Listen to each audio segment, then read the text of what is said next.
ماں سے بڑھ کر کوئی نام کیا ہوگا، اس نام کا ہم سے احترام کیا ہوگا، جس کے پیروں کے نیچے جنت ہے اس کے سر کا مقام کیا ہوگا۔ تیرے ہاتھوں کی کرامت کی تو پھر بات ہی کیا ماں، مجھ کو تیرے قدموں کی مٹی بھی شفا دیتی ہے۔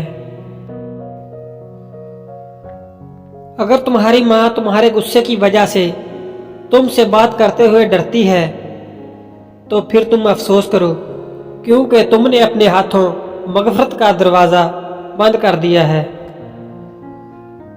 ماں بے شک پڑھی لکھی نہ ہو، پر دنیا میں ہر ضروری بات ماں سے ہی سیکھتے ہیں۔ بند آنکھوں میں نظر آنے والے وہ لوگ ہوتے ہیں جو دل کے اس کونے میں بستے ہیں جہاں سے محبت جنم لیتی ہے۔ جب تک انسان دوسروں کی جگہ پہ کھڑا نہ ہوا ہو اسے پوری بات سمجھ میں نہیں آتی۔ مت نظر انداز کرنا کبھی ماں کو، ماں جب بچھڑتی ہے تو خدا کی قسم ریشم کے تکیے پر بھی نیند نہیں آتی۔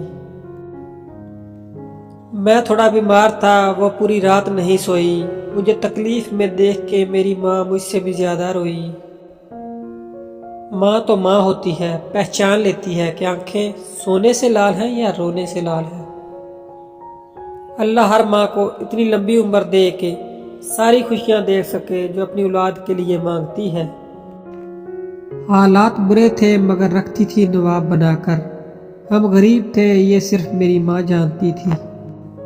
داستاں میرے پیار کی بس ایک ہستی کے گرد گھومتی ہے، پیار جنت سے اس لیے ہے مجھے، وہ میری ماں کے قدم چومتی ہے۔ شرط لگی تھی دنیا کو ایک لفظ میں لکھنے کی، لوگ کتابیں ڈھونڈتے رہے میں نے ماں لکھ دیا۔